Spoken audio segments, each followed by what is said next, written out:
Assalamualaikum warahmatullahi wabarakatuh. Halo sahabat, kembali lagi bersama saya Syahrul Kirom. Nah, pada kesempatan kali ini saya akan membahas tentang materi manajemen keuangan syariah, yaitu tentang pembiayaan bebas riba berbasis sewa guna usaha gitu. Setelah kemarin kita membahas tentang wadiah, ya kali ini kita akan membahas tentang sewa guna usaha atau leasing, mungkin kita biasa dikenalnya gitu. Baik, tanpa berlama-lama kita langsung masuk saja ke materinya.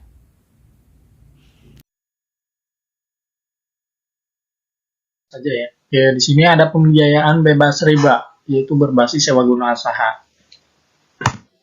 Ada beberapa yang ingin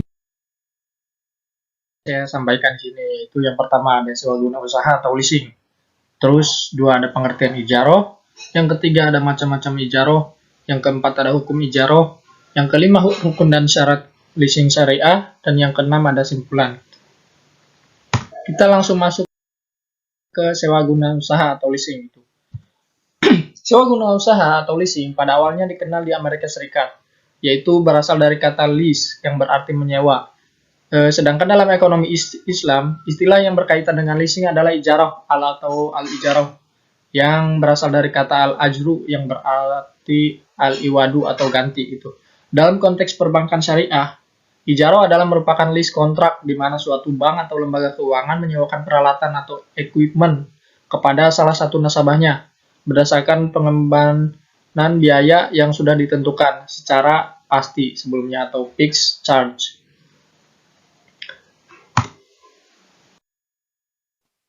Terus di sini ada definisi ijarah. Menurut etimologi, ijarah adalah menjual manfaat.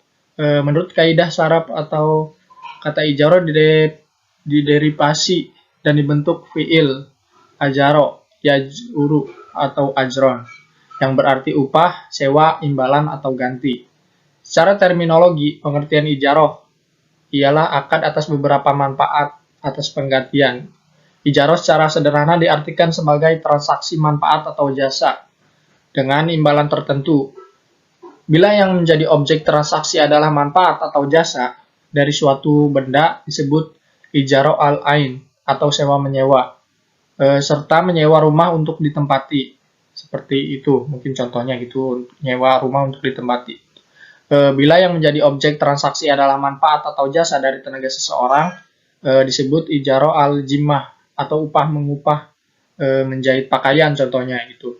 Keduanya disebut al-ijarah gitu dalam literatur Arab.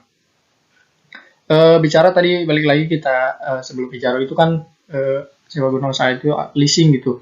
Mungkin di kalangan kita mah mungkin mengenalnya leasing itu kayak misalkan yang biasa nagih gitu atau yang narik-narik motor itu kan biasanya di kita itu kejadiannya seperti itu. Namun dalam konteks perbankan syariah itu al-ijarah atau sewa guna usaha ini seperti ini gitu atau menjual manfaat ini. Walaupun di sisi lain leasing yang biasa terjadi di kita atau biasa dikenal itu leasing motor itu benar adanya gitu. Namun dalam konteks perbankan syariah itu beda lagi. Oke, lanjut. Di sini ada mekanismenya gitu. Mekanismenya apa saja sih? Mekanisme yang dilakukan dalam sektor perbankan syariah itu ada beberapa poin, yaitu pertama ada transaksi ijarah ditandai dengan adanya pemindahan manfaat. Jadi dasar prinsip ijarah sama dengan jual beli gitu. Namun perbedaan terletak pada objek transaksinya. Pada ijarah objeknya adalah jasa, sedangkan mungkin kalau jual beli itu ya benda gitu. Di sini yang kedua ada pada akhir sewa bank dapat saja menjual. Terus yang ketiga pada akhir sewa bank dapat menjual barang yang disewakan kepada nasabah. Karena itu dalam perbankan syariah dikenal ijarah muhtahiyah bitamil atau ijarah dengan wa'ad perpindahan kepemilikan objek ijarah pada saat tertentu. Di sini harga sewa dan harga jual disepakati pada awal perjanjian antara bank dengan nasabah. Terus ada leasing ijarah adalah pengadaan barang modal oleh lessor. Diikuti perpindahan kepemilikan kepada leasing dengan cara pembelian saham kepemilikan secara angsuran. Selanjutnya ada macam-macam ijarah. Nah, macam-macam ijarah sendiri terbagi menjadi dua. Yang pertama, ijarah ala al-manafi, yaitu ijarah yang objek akadnya adalah manfaat, seperti menyewakan rumah untuk ditempati, mobil untuk dikendarai, baju untuk dipakai, dan lain-lain barang yang mungkin konsumtif itu atau barang yang bisa dipakai. Yang kedua, ijarah ala al-amal ijarah, yaitu ijarah yang objek akadnya jasa atau pekerjaan, seperti membangun gedung atau menjahit pakaian. Akad ijarah ini terkait erat dengan masalah upah mengupah. Oleh karena itu, pembahasannya lebih dititik beratkan kepada pekerjaan atau buruh atau ajir gitu.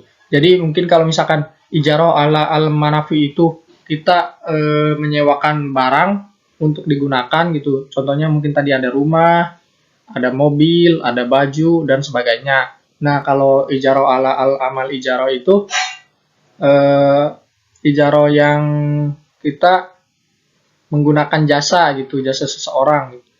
Kayak misalkan tadi tukang jahit atau kuli bangunan gitu untuk membangun gedung tadi sini kan contohnya. Selanjutnya ada hukum ijarah. Nah, hukum ijarah itu apa sih? Apakah wajib, sunnah, mubah, atau apa gitu? Di sini hukum ijarah sahih adalah tepatnya kemanfaatan bagi penyewa itu, dan tepatnya upah bagi pekerja atau orang yang menyewakan. Sebab ijarah termasuk jual beli, pertukaran, hanya saja dengan kemanfaatan gitu. Adapun hukum ijarah adalah yang rusak gitu. Adapun hukum ijarah rusak itu menurut ulama Hanafiyah, jika penyewa telah mendapatkan manfaat tetapi orang yang menyewakan atau yang bekerja dibayar lebih kecil dari kesepakatan pada waktu akad gitu. Akan tetapi, jika kerusakan disebabkan oleh penyewa tidak memberitahukan jenis pekerjaan perjanjiannya, upah harus diberikan semestinya. Jadi intinya kesepakatan itu harus jelas gitu. Pas di awal akad itu kita memberikan upah berapa, nah pas di akhir akad apabila pekerjaan itu sudah selesai, kita harus membayar sesuai dengan kesepakatan sebelumnya gitu. Tidak boleh one prestasi atau tidak boleh melanggar.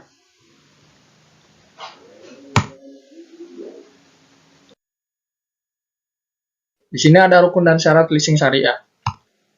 Sebagai suatu transaksi umum, leasing baru dianggap sah apabila telah memenuhi rukun dan syaratnya. Adapun rukun dan syarat leasing adalah: pertama, kedua orang yang berakad telah balik dan berakal. Kedua, ada kerelaan dan dari kedua belah pihak untuk melakukan akad. Terus ketiga, ada objek ijarah harus diketahui secara sempurna agar tidak ada perselisihan di kemudian hari. Memiliki manfaat, tidak cacat, dan halal menurut syariah. Yang keempat, barang yang disewakan tidak terpaut utang. Jadi barang yang disewakan itu sudah pasti milik sendiri atau tidak terkait hutang. Yang kelima, objek leasing diserahkan dan dipergunakan secara langsung. Terus yang terakhir ada mengenai upah harus jelas pas di akad khususnya di awal. Ya, kita masuk ke kesimpulannya. Jadi setelah pemaparan dan pembahasan hasil kunjungan kami pada bab sebelumnya, maka dapat disimpulkan bahwa pertama, leasing syariah menjadi salah satu alternatif aktivitas pembiayaan di Indonesia. Dengan prinsip syariah yang berlandaskan Al-Quran dan Al-Hadis, leasing syariah dapat dijadikan salah satu lembaga penunjang aktivitas pembiayaan di Indonesia. Kedua, leasing syariah memberikan keterbukaan dan transparansi terhadap segala aktivitas yang dilakukan, sehingga dalam akad yang ditentukan, perusahaan dan konsumen tidak ada pihak yang dirugikan. Ketiga, leasing syariah memberikan warna baru dalam perkembangan leasing di Indonesia, disebabkan oleh sistem dan prinsipnya yang berbeda dengan leasing konvensional yang telah lebih dahulu ada di Indonesia. Terus, yang keempat, kemunculan leasing syariah al-ijarah beberapa tahun ini sudah membuat leasing berbasis syariah menjadi booming. Dan itu membuktikan jika prospek leasing syariah memang akan terus naik untuk kedepannya.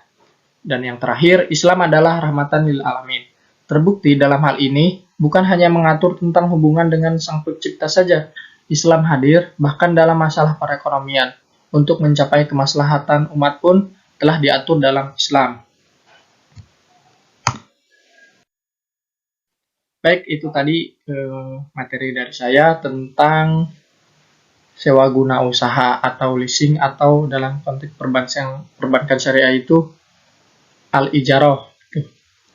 Semoga apa yang saya sampaikan ini bisa menambah ilmu, bisa menambah pengetahuan bagi kita semua. Adapun barangkali banyak salah, saya mohon maaf. Kita sama-sama belajar di sini.